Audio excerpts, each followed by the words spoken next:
ladies and gentlemen. Thank you very much, Marcio, Mr. Carrillo, and Dirk, and also for this opportunity to talk at Fitur in front of what I understand is hopefully a large number from the private sector. I'm a UN official. I spend a lot of time in UN meetings with governments. We talk a great deal to governments and other UN agencies. One of the most difficult things in our job is to put together effective meetings which combine the private sector and the public sector. This is a consistent challenge, and I think if you ask any other UN official, and probably many government officials, they would say the same things. Actually getting the private sector and the public sector into the room together in relatively equal numbers and then getting them to work together after they leave the room is one of the hardest things in the job. So I really welcome this opportunity that's been created for me to talk about the Sustainable Tourism Programme of the 10-year framework of programmes on sustainable consumption and production. And in line with the fact that we don't often talk to you, the private sector, and that we have a lot of acronyms which you may not understand, over dinner last night I was warned about this. So my first slide is for the person who warned me about this at dinner, and it's 3 acronyms which you will need for the rest of this presentation. So the first one is the idea of sustainable consumption and production, which reduces to SCP. Believe it or not, this is much, much higher up the international agenda than it was 2 years ago. Sustainable consumption and production is the idea that we have to change the way we produce and consume all of our goods and services. Tourism is one service, it's no exception. It is resource intensive, it has negative impacts. There is a way to do tourism more efficiently and with less environmental impact. And there's even a way to make tourism pay for environmental protection. And that idea is subsumed somewhere in those 3 words of sustainable consumption and production. There is this 10-year framework of programs on sustainable consumption and production patterns, which Marcio kindly introduced, and Dirk will talk about more. And this is a global framework that was adopted at a conference called Rio+20. So just in case there is anybody who doesn't know what Rio+20 is, this was the United Nations Conference on Sustainable Development that took place in Rio de Janeiro in June 2012, and is the 20-year anniversary of the first Rio Earth Summit, which happened in 1992. There's slightly more detail on this slide, and I hope it's legible. It's important because there is a 20-year negotiating history behind the 10YFP, the 10-year framework of programs on sustainable consumption. Too close. Okay, yeah. I do that too. I need lots of reminders. And in Rio de Janeiro and in Agenda 21, which was basically the plan for sustainable development, countries recognized that the major cause of continued deterioration of the global environment are the unsustainable patterns of consumption and production.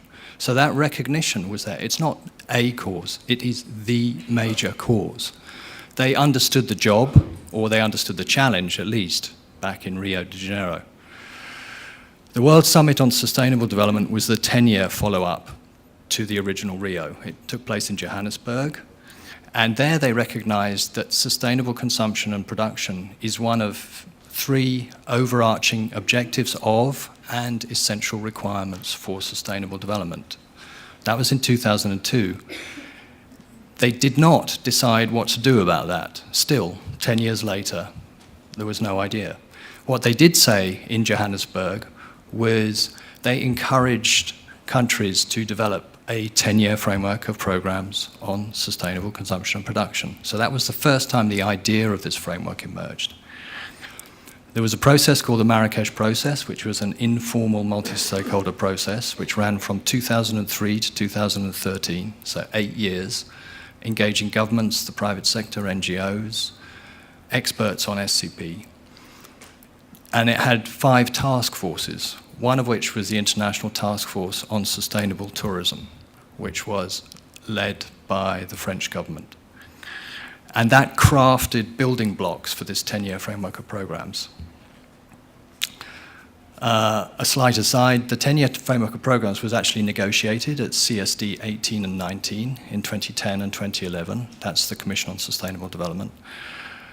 That session of the CSD collapsed at the end of 2011 on disagreements around other issues, not 10YFP.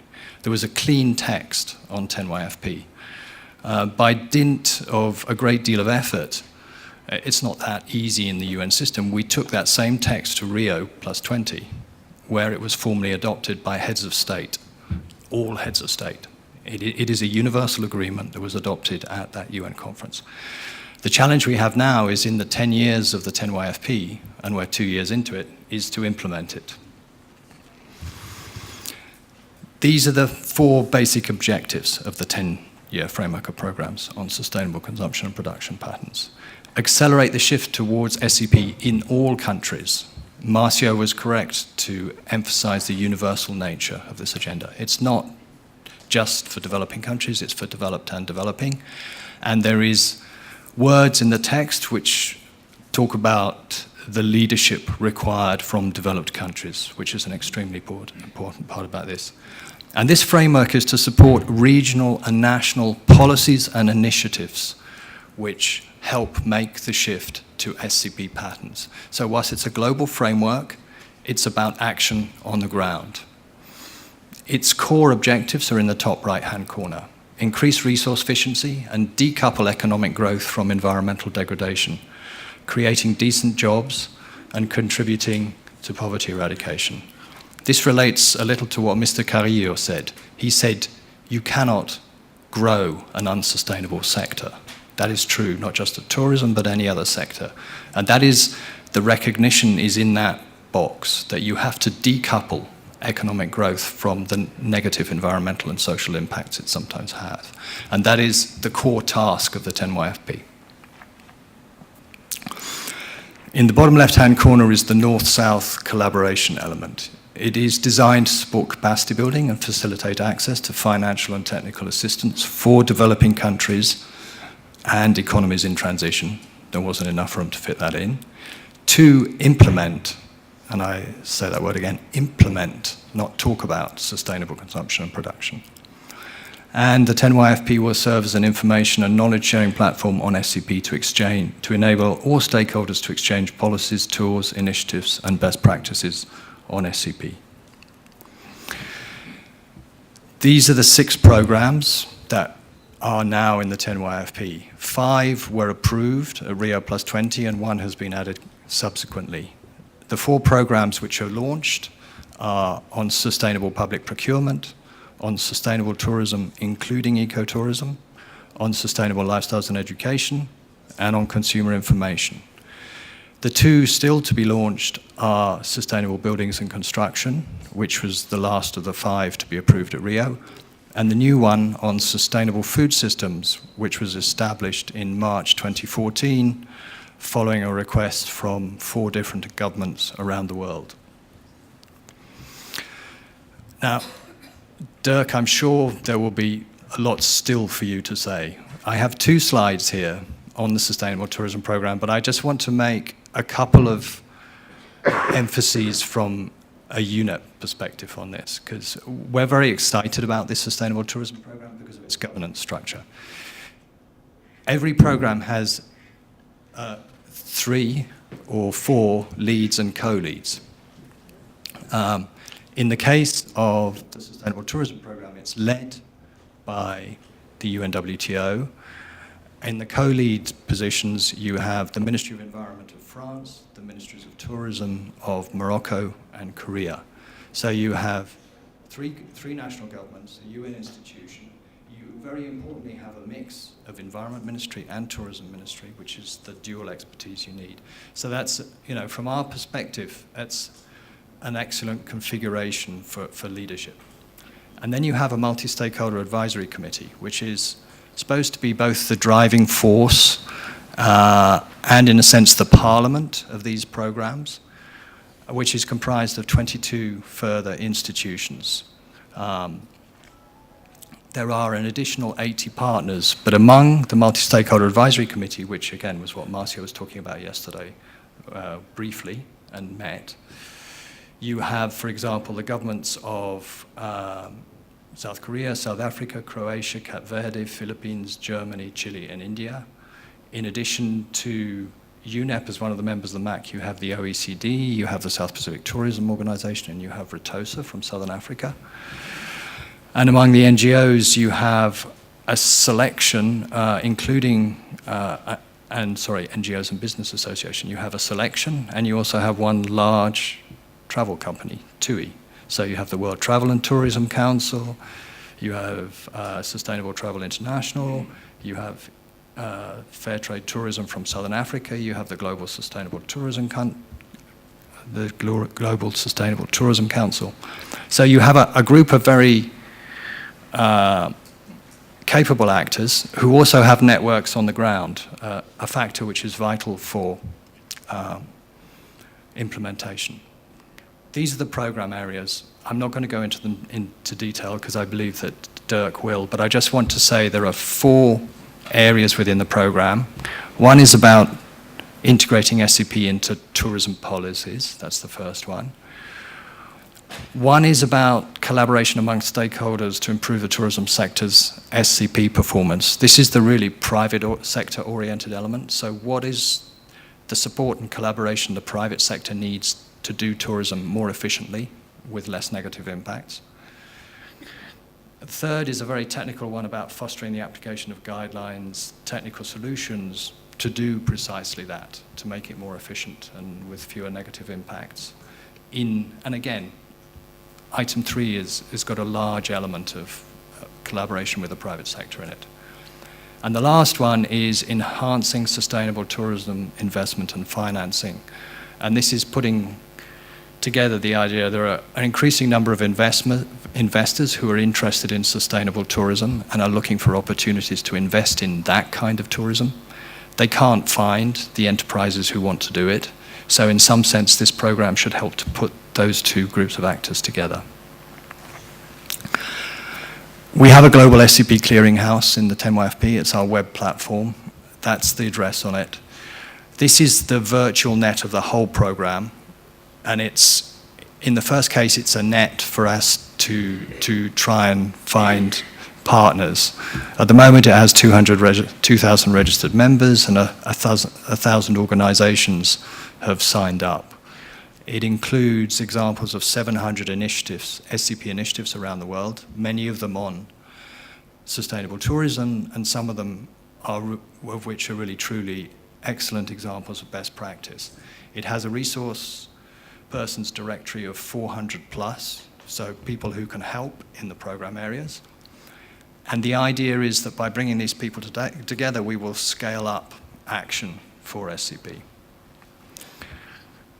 I'm now no longer talking about the program per se, I'm talking about the possibilities for what the program will generate. We have a trust fund in the TENOFP, which shortly will have about $7 million in it, which sometimes sounds a lot by some people's standards, but for what we need to do, it's peanuts.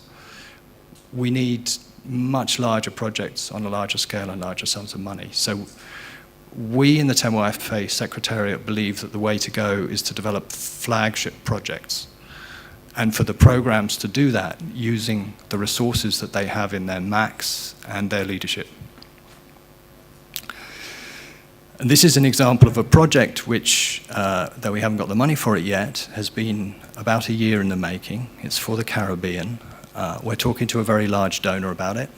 They're very interested in it. It's for 6 million euros. It's the kind of scale of project that we need. And it's one that has grown out of the networks that we know in the Caribbean, UNEP, and it's grown out of 2 branches in UNEP, not just the SCP branch, but the energy branch, which is working on energy and climate change mitigation. And we have this objective in the TEMOFP to actually mainstream action on climate change in all the programs. So because climate change is so big, this is an objective, climate change mitigation, that anybody who's working on environment has to contribute to. And it is also a funding opportunity, because much of the finance that governments give is